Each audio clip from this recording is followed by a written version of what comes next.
তারা এসব জেনে বুঝে বলেন, না হেয় করতে বলেন, বললেন শেখ হাসিনা। এদিকে কোটা সংস্কারের দাবিতে বঙ্গভবনে স্মারকলিপি দিলেন শিক্ষার্থীরা। পদযাত্রায় বারবার পুলিশের বাধা।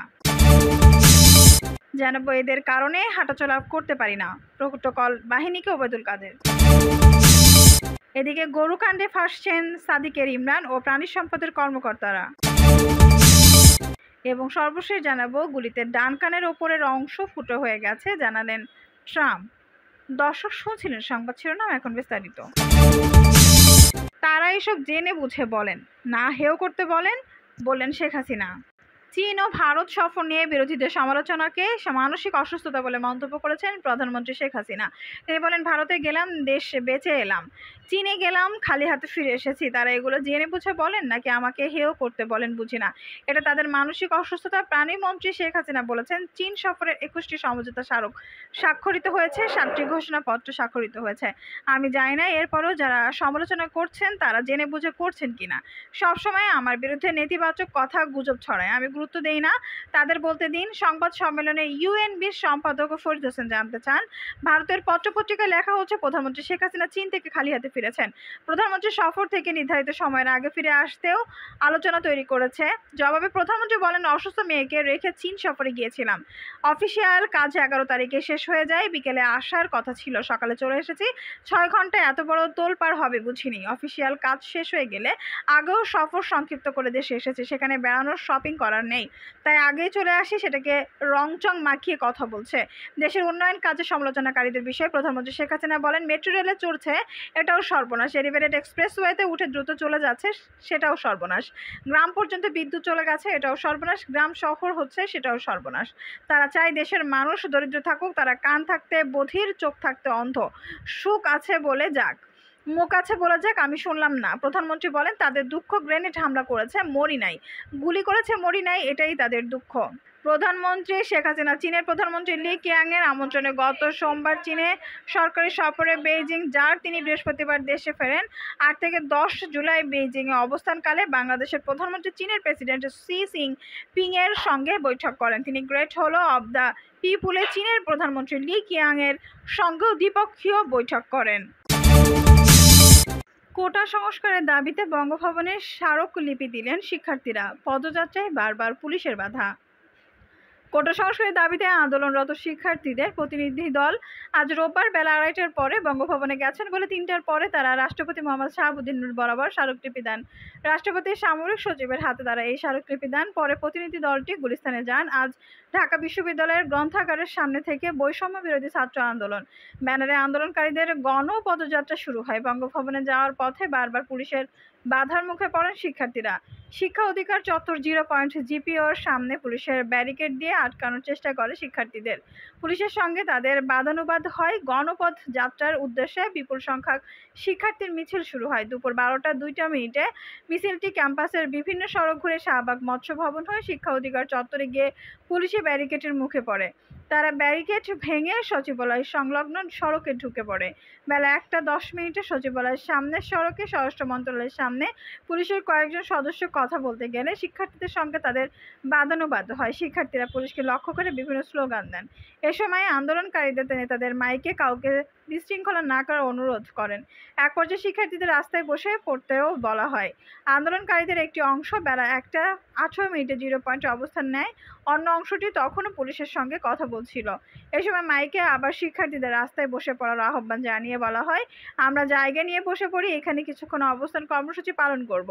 কিছু শিক্ষার্থী সড়কে বসেও পড়েন, তখনও পুলিশের সঙ্গে কথা বলেছিলেন আন্দোলনকারীদের প্ল্যাটফর্ম বৈষম্য বিরোধী ছাত্র আন্দোলনের সমন্বয়ক নাহিদ ইসলাম, হাসনাত আবদুল্লাহ সহ কয়েকজনের। কয়েক মিনিটের মধ্যে রাস্তায় বসে পড়া শিক্ষার্থীরা আবার উঠে যান।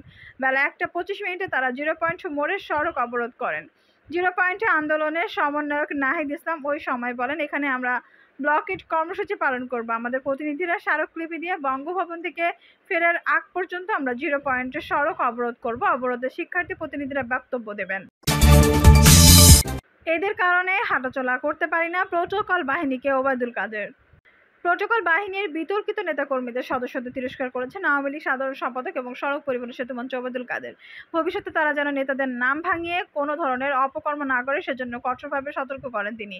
সূত্রে জানা গেছে, শনিবার দুপুরে ধানমন্ডিতে আওয়ামী লীগ সভাপতির রাজনৈতিক কার্যালয়ে শিক্ষার্থীদের সঙ্গে বৈঠক করেন ওবায়দুল কাদের সহ দলটির কেন্দ্রীয় নেতারা।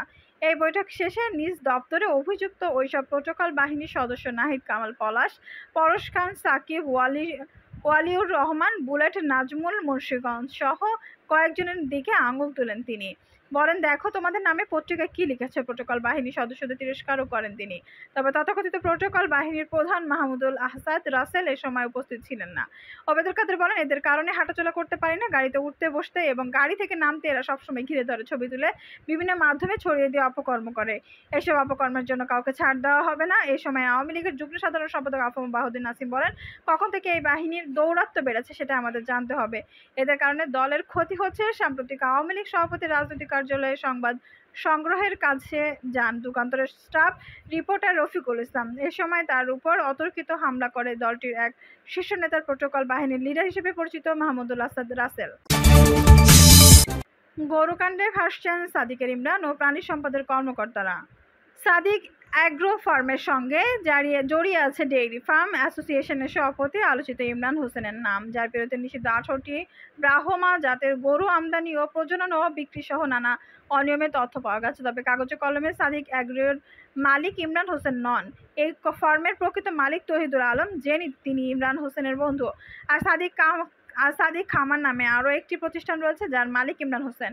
দুই বন্ধু মিলেমিশে গরু ব্যবসার মাফিয়া সিন্ডিকেট গড়ে অবৈধ কার্যক্রম চালিয়েছেন বলে মনে করছেন দুর্নীতি দমন কমিশন। দুদকের অনুসন্ধানে বেরিয়ে এসেছে, গরুর খামার পরিচালনা করতে গিয়ে অনেক অনিয়ম করেছেন ইমরান হোসেন ও তার সহযোগীরা। তাদের সঙ্গে ছিলেন প্রাণী সম্পদ অধিদপ্তরের কিছু কর্মকর্তাও। নিলাম ছাড়া 15টি ব্রাহ্মা গরু সহ 448টি গবাদি পশু জবাই করে মাংস বিক্রির দায়িত্ব দেওয়া, জবাই না দিয়ে কোটি টাকা বিক্রি কিংবা খামারে রেখে দেওয়া, সিনেমা বিক্রি এবং সরকারি দায়িত্ব পালন না করে ক্ষমতার অপব্যবহার সহ আরও কিছু অপরাধ ও দুর্নীতির প্রমাণ পেয়েছে দুদকের অনুসন্ধান টিম। অনুসন্ধান শেষে এখন চলছে মামলার প্রক্রিয়া। অনুসন্ধান প্রতিবেদন কমিশনের বিবেচনার জন্য রয়েছে, যেখানে টিমের সুপারিশ ইমরান হোসেন ও তহিদুল আলম এবং প্রাণী সম্পদ অধিদপ্তরের 2 পরিচালক সহ 4 থেকে 5 জন ঊর্ধ্বতন কর্মকর্তা মামলার আসামি হতে পারেন। এ বিষয়ে জানতে চাইলে দুদকের সংযোগ কর্মকর্তা উপপরিচালক মোহাম্মদ আখতারুল ইসলাম বলেন, কয়েকটি অভিযান ও নথিপত্র সংগ্রহ শেষে অনুসন্ধান টিমের কাজ চলমান রয়েছে। মামলা কিংবা অন্য কোনো আইনি প্রক্রিয়া হলে দুদক থেকে অফিসিয়ালি জানানো হবে।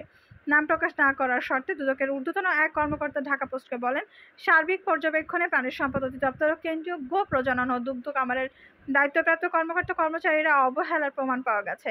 সুলভ মূল্যে মাংস বিক্রির উদ্দেশ্যে চলতি বছরের মার্চ মাসে কেন্দ্রীয় গো প্রজনন ও দুগ্ধ খামার থেকে আমদানি ও বেসরকারি পর্যায়ে উৎপাদন নিষিদ্ধ ব্রাহ্মা জাতের 15টি গরু সহ বিভিন্ন জাতের 448টি গরু জবাই দেওয়ার পুরো প্রক্রিয়া অসঙ্গতি ও অনিয়মের প্রমাণ মিলেছে। তিনি বলেন, চক্রটি নিষিদ্ধ ব্রাহ্মা গরু খামারে লুকিয়ে রেখেছিল। দুদকের অভিযানে ইতিমধ্যে 6টি গরু উদ্ধার করা হয়েছে। বাকিগুলো সঠিক তথ্য নেই, তবে আমাদের কাছে গোয়েন্দা তথ্য রয়েছে যে 2টি গরু 2টি টাকার উপরে বিক্রি করা হয়েছে। 2টি গরু 2 কোটি টাকার উপরে বিক্রি করা হয়েছে। বাকি 7টি লুকিয়ে রাখা হয়েছে, যাকে জবাই করা হয়েছে তা খতিয়ে দেখা হচ্ছে। অন্যদিকে সাভার কেন্দ্রীয় গো প্রজনন কেন্দ্র থেকে কিভাবে সিমেন্ট সংগ্রহ বাছুর উৎপাদন করে বিক্রি করা হলো সেটা অবাক কাণ্ড। দুদকের অভিযানে 7টি বাছুরও জব্দ করা হয়েছে। এখানে অবশ্যই প্রাণী সম্পদ অধিদপ্তরের কর্মকর্তাদের যোগসাজশ রয়েছে। এদিকে সাভার কেন্দ্রীয় গো প্রজনন ও দুগ্ধ খামার সূত্রে জানা যায়, 2021 সালে জব্দ হওয়ার পর 17টি ব্রাহ্মা গরুর দেখভালের দায়িত্ব দেওয়া হয়। লালন পালন অবস্থায় 2টি গরু মারা যায়, বাকি ছিল 15টি গরু। 2024 সালের মার্চ মাসে ওই 15টি গরু সহ মোট 448টি গরু নিলাম ছাড়াই বুক ভ্যালু পদ্ধতিতে মাংস বিতরণের লক্ষ্যে জবাইয়ের জন্য ডেইরি অ্যাসোসিয়েশনকে দেওয়া হয়। গরুগুলো লালন পালন অত্যন্ত ব্যয়বহুল। এর পেছনে মাসে প্রায় 4 লাখ টাকা ব্যয় হতো, অর্থাৎ 3 বছরে 2.5 কোটি টাকা ব্যয় হয়েছে গরুগুলোর পেছনে। দুদক মনে করেছে, এদিকে পদে পদে অনিয়ম ও দুর্নীতি, অন্যদিকে রাষ্ট্রীয় কোষাগার থেকে গরুগুলোর পেছনে 2.5 কোটি টাকা ব্যয় করা হয়েছে। যেহেতু নিষিদ্ধ ব্রাহ্মা গরুগুলোকে নিয়ে অবৈধ ব্যবসা করা হয়েছে, সেহেতু সরকার ওই ব্যবসায়ীকে সরকারের ক্ষতি সাধন বা আত্মসাতের মতো অপরাধ হিসেবে গণ্য করা হয়। 2021 সালে নিষিদ্ধ ব্রাহ্মা জাতের 18টি গরু আমদানি করেছিল সাদিক অ্যাগ্রো। কাস্টমস বিভাগ বিমানবন্দরে সেই গরু জব্দ করে পরবর্তী সময়ে উচ্চ আদালতের নির্দেশে গুরুতর গরুগুলো প্রাণী সম্পদ অধিদপ্তরকে দেওয়া হয়। কিন্তু ইমরান হোসেন ও প্রাণী সম্পদ অধিদপ্তরের কর্মকর্তাদের যোগসাজশে গরুগুলো কৌশলে সাদিক অ্যাগ্রোকে দেওয়া হয়। গুলিতে ডান কানের ওপরের অংশ ফুটো হয়ে গেছে, জানালেন ট্রাম্প। যুক্তরাষ্ট্রের সাবেক প্রেসিডেন্ট ডোনাল্ড ট্রাম্প দেশটির সিকিউরিটি সার্ভিস ও আইনশৃঙ্খলা রক্ষাকারী বাহিনীকে ধন্যবাদ জানিয়েছেন। হামলাকারী গুলি ছোড়ার সঙ্গে সঙ্গে দ্রুত পদক্ষেপ নেওয়ায় তিনি তাদের ধন্যবাদ দেন। সামাজিক মাধ্যম ট্রুথ সোশ্যালে দেওয়া এক পোস্টে ট্রাম্প জানান, এটা অবিশ্বাস্য যে আমাদের দেশে এরকম একটি ঘটনা ঘটেছে। হামলাকারী সম্পর্কে এখনো কিছু জানা যায়নি। হামলাকারী নিহত হয়েছেন। পোস্টের শেষে ট্রাম্প বলেন, ঈশ্বর আমেরিকার মঙ্গল করুন। গুলিতে ডান কানের উপরের অংশ ফুটো হয়ে গেছে বলেও ওই পোস্টে জানিয়েছেন ট্রাম্প। তিনি জানান, হঠাৎ আমি শব্দ শুনি, সঙ্গে সঙ্গে বুঝতে পারি অঘটন ঘটেছে, আর তখনই অনুভব করি গুলি আমার চামড়া ফুটো করে দিয়েছে। অনেক রক্ত পড়তে থাকে, আমি তখন বুঝতে পারি কি ঘটেছে। ট্রাম্প বলেন, নির্বাচনী প্রচারে গুলিতে যিনি নিহত হয়েছেন তার পরিবারকে আমি সমবেদনা জানাই। গুরুতর আহত আরেকজনকে পরিবারের প্রতিও তিনি সমবেদনা জানাই। হামলার ঘটনার পর বিবৃতি দিয়েছেন ট্রাম্পের মেয়ে ইভাস্কা ট্রাম্প। সামাজিক মাধ্যমে এক্সে দেওয়া এক পোস্টে ইভাস্কা তার বাবা ও হামলায় হতাহত ব্যক্তিদের প্রতি ভালোবাসা ও প্রার্থনা করার জন্য সবাইকে ধন্যবাদ জানান। ওই পোস্টে দ্রুত পদক্ষেপ নেওয়ার ইভাঙ্কা সিকিউরিটি সার্ভিস ও অন্যান্য আইনশৃঙ্খলা রক্ষাকারী বাহিনীর কর্মকর্তাদের প্রতি কৃতজ্ঞতা জানান। তিনি বলেন, আমি আমার দেশের জন্য প্রার্থনা করে যাব। বাবা, তোমাকে ভালোবাসি আজ এবং সব সময়। দর্শক, এই ছিল এখনকার সর্বশেষ সংবাদ। নিউজটি ভালো লাগলে অবশ্যই একটা লাইক দিন, কমেন্টে আপনার মূল্যবান মতামত জানান। সবসময় আমাদের পাশে থাকতে সাবস্ক্রাইব করে বেল বাটনটি অন করে রাখুন। ধন্যবাদ।